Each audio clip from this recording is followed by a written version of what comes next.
Okay, so I'm starting off a new series here where I am looking at some of my old hobbies from childhood, and that includes some of my old interests as well. In this case, we're looking at 2 for the price of 1. Or, to be more polite, 2 for the price of 1. That being a rather obscene gesture in the country that I'm from, the UK. And if you are from the UK and take offence at that, sorry! Right, so, like I said, it's a 2 for 1 here. First of all, one of my first loves, Transformers, and certainly one of my later loves that I developed later on, before I started puberty, is Adventure Game Books. I was quite into these for quite a few years during my teenage years, and there's something I've decided to try to get back into, so I've decided to dust off some of the collection and show you them. So first of all, I'm doing Peril from the Stars.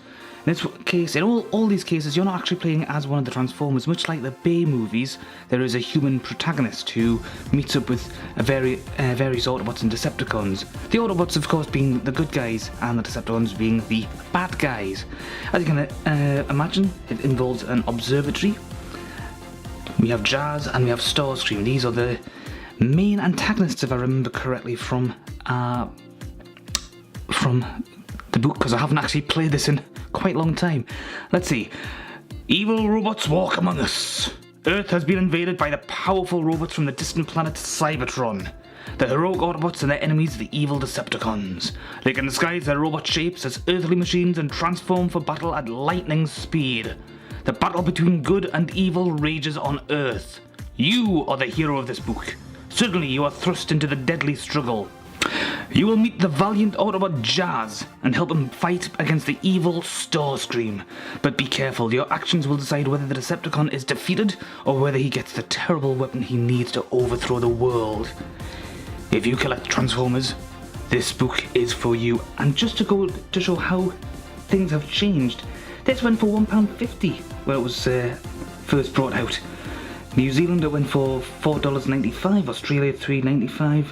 Nothing for America, so I can only assume that these were not actually sold in America. So if you are American and you actually got these, let me know what you thought, how you actually got it, if it actually did have US dollars on the back, or if you had to import it from somewhere else. Let's just take a quick look. On the front, we've basically got an ad for the comic that was, 24 full colour pages for just 30p. Yes, this had to be a UK based thing. Who was the publisher? Young Corgi. Oh yeah, that'll probably explain a thing or two. Yeah, so this is an advert for the Transformers comic, the UK comic at the time, which basically featured the adventures of the Autobots and Decepticons. Both the US strips, which were reprinted and basically cut in half, so you had part 1 of a full story, then part 2 the next week.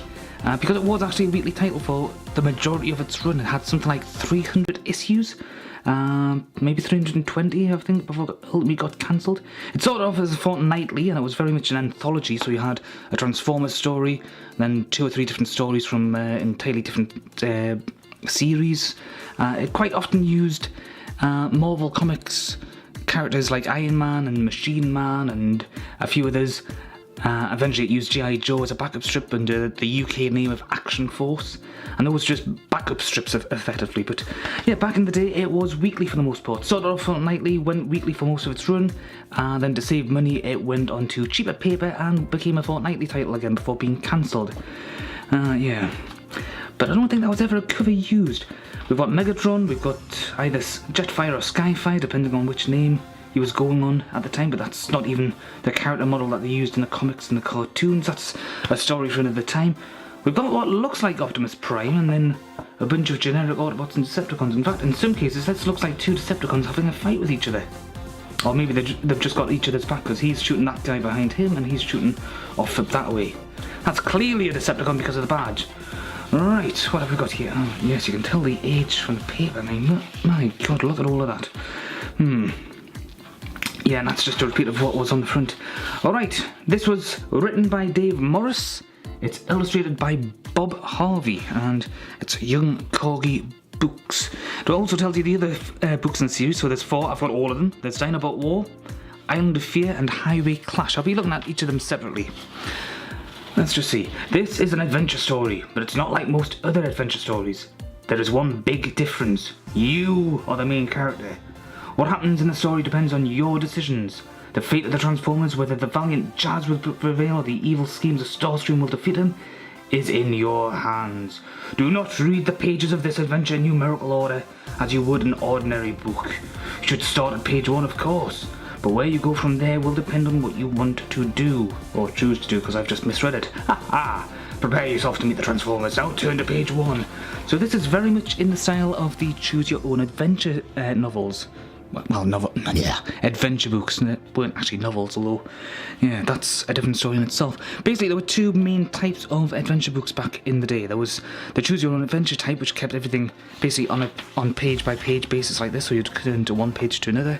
And there was the more sort of fighting fantasy type books, where I've got a few of those as well, and I'll be looking at each of those as soon as I can. In the fighting fantasy series, you had stats, just like you do in modern day RPGs. Okay, so strength, skill, luck, I think in some cases. But the main difference there was that you would have a much thicker book, and you would be going from paragraph to paragraph. And as such, the fighting fantasy books, not just because of the sheer size, I mean, if you look at this is a very thin book, but the sheer size of the fighting fantasy books were easily 2 or 3 times bigger than these, and the fact that they were in paragraph systems instead of a page system meant that you had a lot more variety. Right, let's just take a look at this. Your uncle and aunt are astronomers, but not the sort of astronomers who just sit around calculating things. They are much more adventurous than that, and are always travelling to exotic corners of the globe to watch distant nebulae through some of the world's most powerful telescopes. Presently they are staying at the secluded Los Palomos Observatory. I assume that's how you pronounce it, I have no idea. And I've got a feeling that might be a made-up name. High up in the mountains. You are lucky enough to be able to visit them there for a week, and you are looking forward to quite an unusual holiday.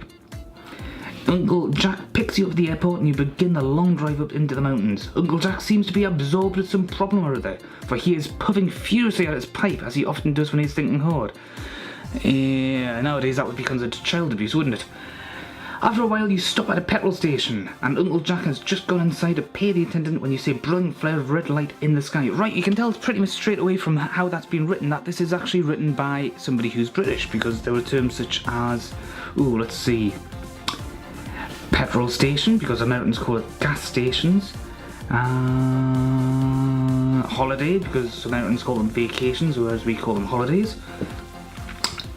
Just the whole tone just feels very British to me, and trust me on that, I'm a Brit.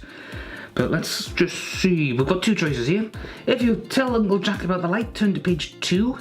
If you decide to keep quiet about what you saw, turn to page 60. But yeah, the reason I bring all of that up is because, quite frankly, it's obviously meant to be in America. So you'd think it would use more sort of American terms just to sort of, get you into it more, but it might just be because it's written by a Brit for a British company for a British audience primarily, that it's just gone with the more familiar terms that we Brits would have. But let's see, what shall we do? Shall we be boring and just go to page 2? Tell Uncle Jack about the light? Or keep quiet? Yeah, we'll go to page 2. And as you can see on page 3, although it's nothing to do with what we're doing with right now, we can see Jazz in his sports car mode. Alright, so what's on page 2? A look of alarm appears on your uncle's face as to describe what you saw. You're not really sure that he would believe you, but he seems to be taking it all very seriously. He's very worried that your aunt may be in danger. I'm going on up to the observatory, he tells you as he jumps back into the car. You'd better stay here for now, and I'll come back and get you when I've checked things out up there. Uncle Jack calls out to Olaf. Olaf? The big man who runs the petrol station, to take care of you for an hour or so. Sure thing, Dr. Richards, replies Olaf, wiping his hands on an oil rag. The kid'll be safe here. I hope so. Nowadays, nobody would dare risk leaving a kid with a guy named Olaf. Probably because they wouldn't normally meet anybody called Olaf unless they live in a country where the name Olaf is quite common. You watch your uncle drive off. Olaf tells you not to worry. You probably just saw an electrical storm or something. But you know that Uncle Jack thought it was more than that. Olaf gets you a Coke from the fridge and then goes off to do some repairs to his truck. Specifically mentions Coke, Coke being, of course, the nickname for the brand Coca-Cola rather than just the generic cola name. Interesting. If you wait here as young, I'll ask you, turn to page 3, and we can tell automatically if we go on page 3, we will meet Jazz. If you sneak off and start walking up to the observatory, turn to page 5. Let's sneak off and just, because that's obviously been planted there to make kids think, ooh, yes, we get to meet Jazz now. Let's meet Jazz now, because Jazz was a firm fan favourite back in the day. Page 5, as you can see, lots of blank space, which is one thing that I always really hate about the Choose Your Own Adventure style books, because often you would have these blank sections. Sometimes there would be a picture, such as that, to fill that space up, but more often than not there wouldn't be. Which is a bit of a waste of paper, really, when you think about it. They could have probably made the book even thinner if they'd gone with a paragraph system, but then there would probably be... It would probably feel way thin, and it would probably not justify the price. Let's see, page 5. A car is approaching from further down the valley. You have not walked very far, but it seems miles in the scorching mid-afternoon heat. A gleaming white Porsche pulls up behind you, beside you even. You glance around, expecting to see a friendly face offering you a welcome lift. But there is no driver. Dum dum dum. Turn to page 6. I mean, you didn't even necessarily have to make them turn to page 6. That could have been, text continuing on. Let's see. Your astonishment grows even more when a few moments later a voice comes from the car. Better get in, kid. Things are going to be hotting up around here pretty soon. Okay, that's it, you call out angrily. I know there's someone in there. This is a lousy joke if you ask me. Joke? This is no joke, says the voice again. I don't imagine there's anyone hiding inside you, so why should you suppose there's anyone inside me? Come on, open the door and take a look for yourself. You reach out and open the car door slowly. Sure enough, there is no one in sight, and I've just noticed it says turn to page 7. So that's 2 paragraphs that they could have quite easily condensed onto 1 page. Right, so we've got page 7 there. And one of the things you notice straight away is the fact that they've got Jazz and Optimus Prime's names in capitals. And I think that's something that continues on throughout the book. I'm not going to continue reading through, I'm just going to flip through the pages here just so I can show off the art. Because here we have Jazz. That's in his robot mode. And at this point you suddenly realise that the artist, whoever that was, Bob Harvey, has basically just used the toys directly as a reference, rather than say made use of the of the character models for the cartoon comics, because the cartoon characters themselves and the comic book characters themselves, they all shared the same basic designs, but they looked sometimes drastically different from what the toys did, because within the limits of the technology at the time, the toys, going from a robot mode to a car mode or an airplane mode or something like that, transforming them into robots wasn't, always going to be that convincing. Yeah. I mean, for what it is, it looks okay. It's just, it's not the Jazz I grew up with watching, mess around in the comics and command the Autobots when Prime wasn't around. Oh, and there's Uncle Jack about to see a bullet ricochet off a robot. Yeah. So, so lots of blank, empty spaces. Lots of artwork of Jazz so far. Oh, that looks like something's happened to Uncle Jack, and that looks like Auntie, what her name was. I've completely forgotten by now if her name was even mentioned. Was it even mentioned? Let's just go back to page 1.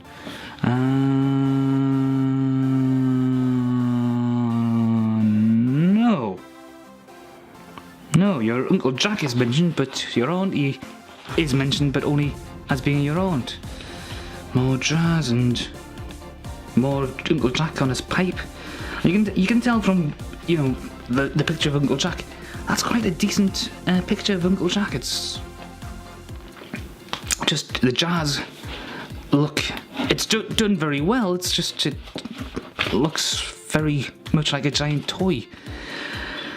And here's Starscream in its robot mode, looking very much like it did in the toy. Yeah. Looking too much like it did in the toy. Those are supposed to be, I think, air intakes. No, those are the air intakes and those are some sort of outlet, but those would become his knees in the comics and the cartoons. And, you know, there would be more leg sections extending out in between to form thighs. Those are his arms, which on the toy basically fold backwards and behind into where that cockpit is, because the cockpit swings up that way. And the wings swing that way, but yeah. The reason I can tell you all of that is because I had a couple of the Seeker jets, as the fans called them, that didn't have Starscream, had Ramjet and Thrust, and that's exactly what they looked like in their robot mode, so yeah. The only difference is the Ramjet and Thrust had their nose cones not tucked down like Starscream does here, and they had theirs up, so it was poking that way, which looked odd, but it helped differentiate them from the characters Starscream and Thundercracker and Skywarp. Oh, I know what that's going to be. It's going to be Bombshell, yes. Alright, that's your auntie, whatever her name is. That is a gun that's delivering one of his little mind control probes into her head. Again, it's a very good drawing of the character there, of the human character. And Bombshell's name is in text there, and Bombshell was basically one of the Insecticons, a Decepticon sub-team that transformed into insects. And depending on the continuity, sometimes, there he is, that's his insect mode. Sometimes they were tiny, just like real insects, and other times they were enormous, transformer-sized things and just caused all kind of chaos. But his special ability was that he could mind control other robots and humans. So yeah,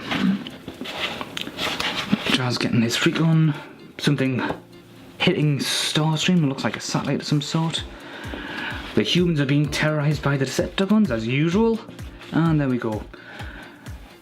Ooh, Bombshell's gonna feel that in the morning. That's his leg getting taken out by, is that Jazz? Yeah, it looks like Jazz, just not the best representation of Jazz ever as far as the drawing's concerned. Right, well. Ooh, bloody hell, hang on. That's a bit out of scale. Even in his robot mode, Bombshell should be smaller than Jazz. Jazz was, you know, absolutely, you know, he wasn't the biggest Autobot around, but he was one of the bigger ones. And Bombshell was one of the smaller Decepticons, so, yeah. Ooh, what have we got at the back here? T.R. Bear.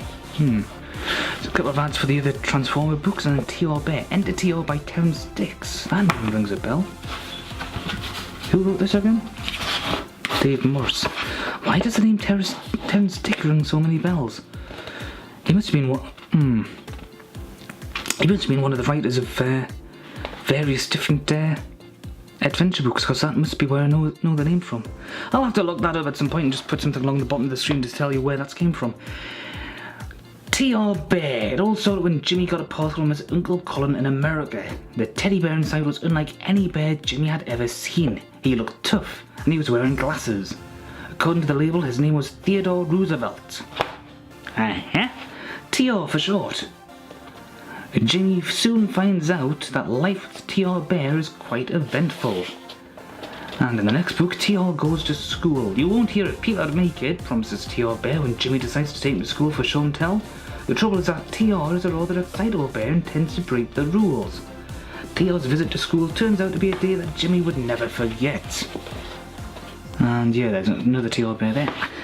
That rings a vague bell. I can't recall if there was any kind of kids TV show that's just been completely forgotten, or it was just an attempt to start off a series, but there's at least 3 of them. I mean, that says coming soon, TR's Day Out. And then we've got My First Joke book by Schuyler Anderson. What goes straight up in the air and wobbles? A jellycopter. What did the spaceman see in his frying pan? An unidentified frying object. Laughs galore in this hilarious new collection of jokes with clean, fun-filled drawings on every page. This is a book to keep you chuckling from start to finish. I'll bet that's out of print now. And yeah, that's the end of the book. And that's pretty much the end of the review. I don't think that's actually aged very well. It's seems to have... Well, it's got a nice cover, you know. It's not something you would want blown up and put on your wall or anything like that, but the cover's quite nice. It's